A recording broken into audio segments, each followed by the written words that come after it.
Meus amados e diletos irmãos em Cristo Jesus, eu, pastor Ronaldo Pereira, em Lisboa, Portugal, Europa, tenho a honra de vos cumprimentar com a paz do Senhor Jesus.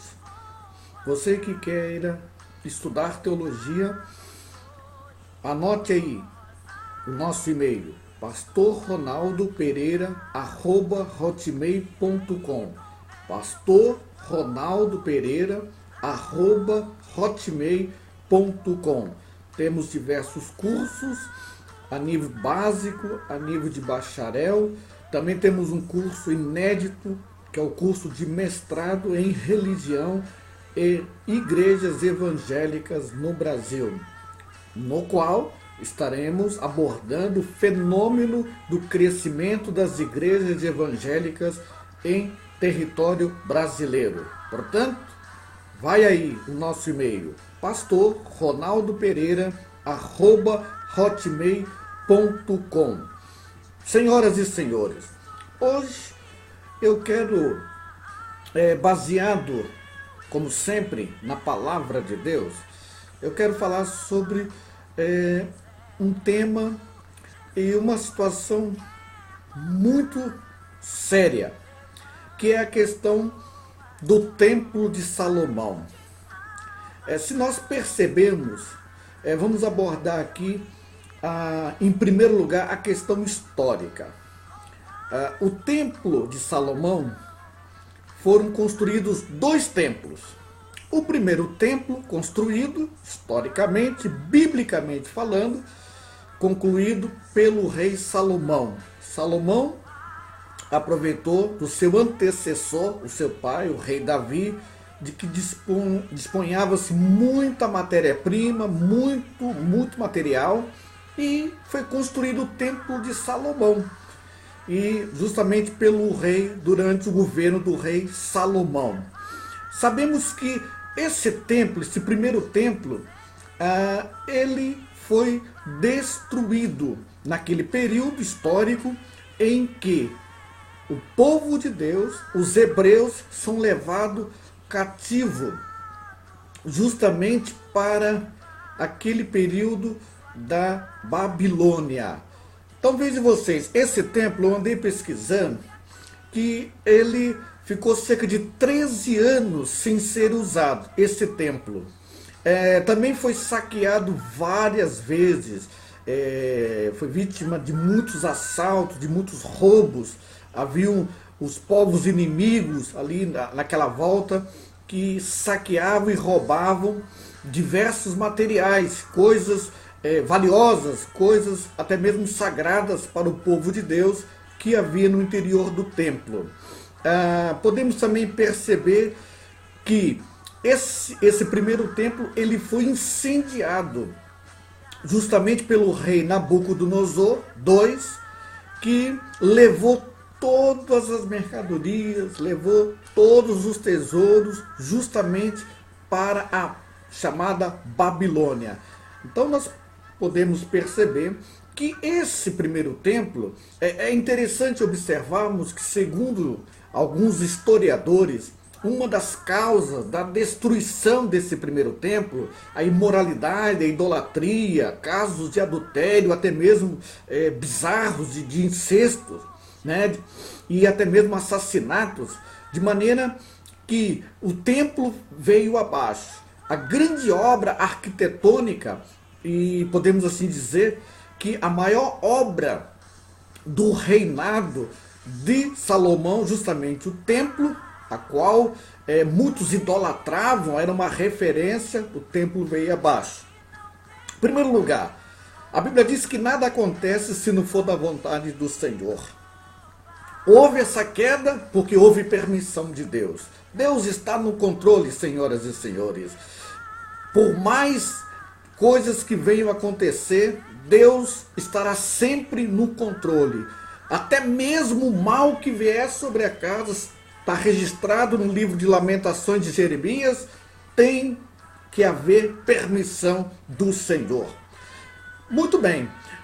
No segundo templo, nós podemos perceber que após o exílio, eles retornam para reedificar o templo de Salomão.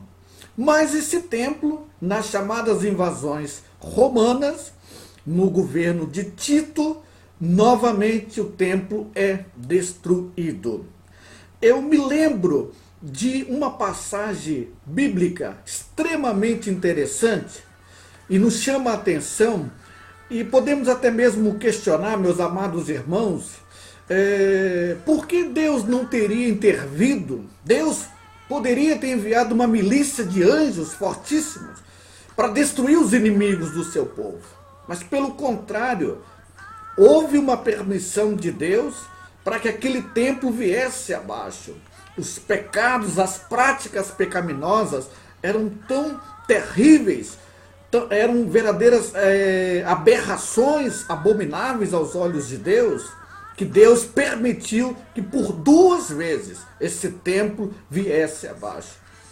Agora, no Novo Testamento, temos uma conotação diferente no que diz respeito ao templo de Deus. Se nós observarmos em Mateus capítulo 24, versículo 1 e 2, e quando Jesus ia saindo do templo, aproximaram-se dele os seus discípulos para lhe mostrar a estrutura do templo. Jesus, porém, lhe disse: não vedes tudo isso? Em verdade vos digo que não ficará aqui pedra sobre pedra que não seja derribada.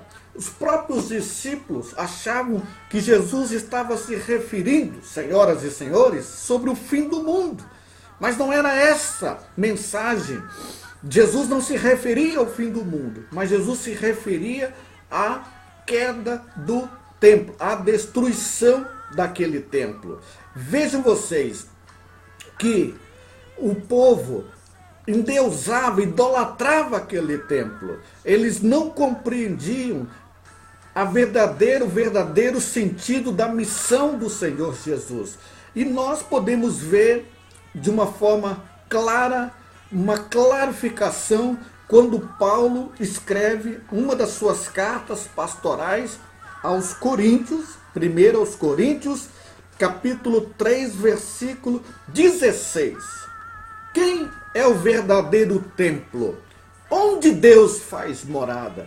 É necessário que se faça uma construção faraônica como essa que construíram justamente em São Paulo para atrair verdadeiras celebridades?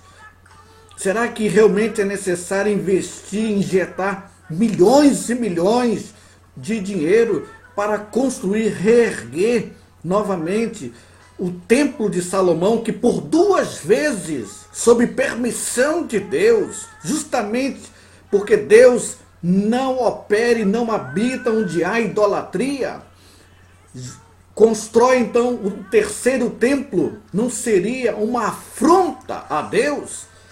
A Bíblia diz, agora é a verdade, aqui é a verdade de Deus, que diz assim, 1 Coríntios capítulo 3, versículo 16. Não sabeis vós que sois o templo de Deus e que o Espírito de Deus habita em vós? Diz mais, se alguém destruir o templo de Deus, Deus o destruirá, porque o templo de Deus que sois vós é santo.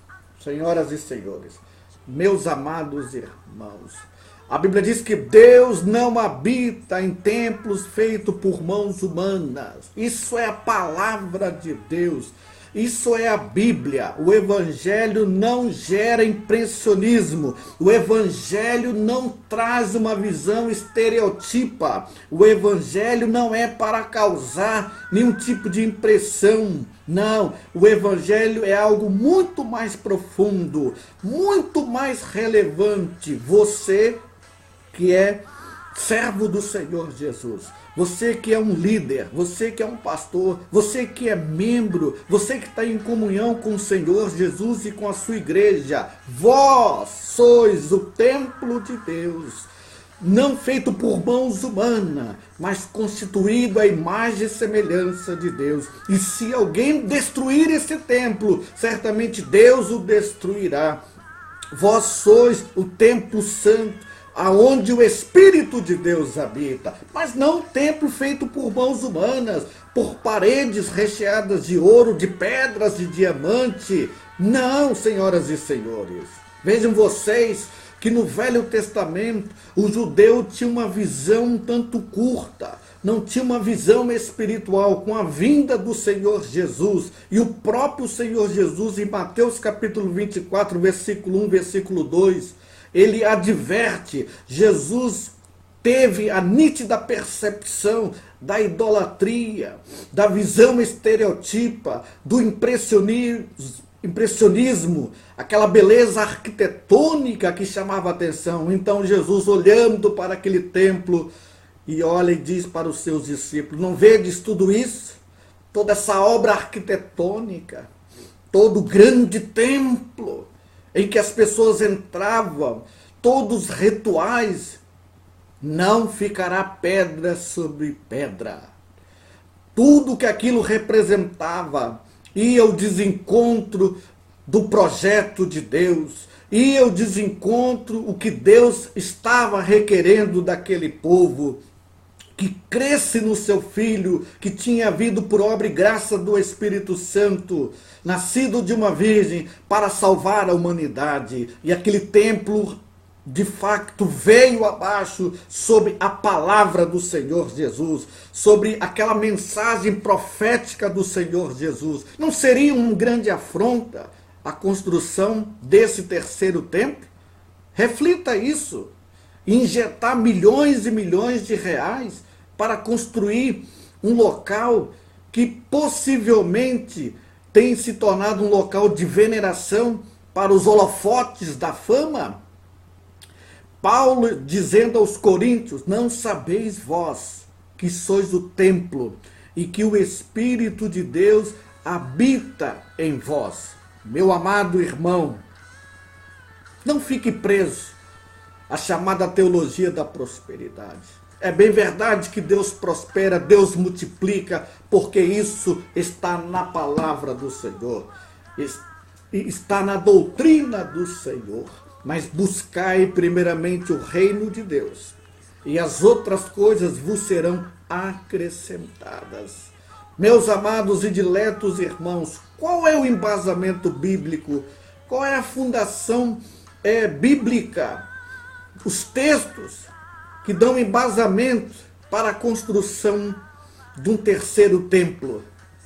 Não seria estranho 2 templos irem abaixo, sob permissão de Deus? Não seria muito estranho, devido à idolatria, às ações pecaminosas, um templo, primeiro, que foi construído de ouro maciço pelo grande rei Salomão, e ele for abaixo, e o segundo templo ser tomado e ser destruído? Reflita bem isso. A Bíblia diz que nós somos o templo e que o Espírito de Deus habita em nós. Maior do que qualquer construção arquitetônica, do que qualquer templo faraônico, é você, meu amado ouvinte. Deus vos abençoe. Deus continue abençoando o vosso ministério. Ajude a divulgar esse vídeo.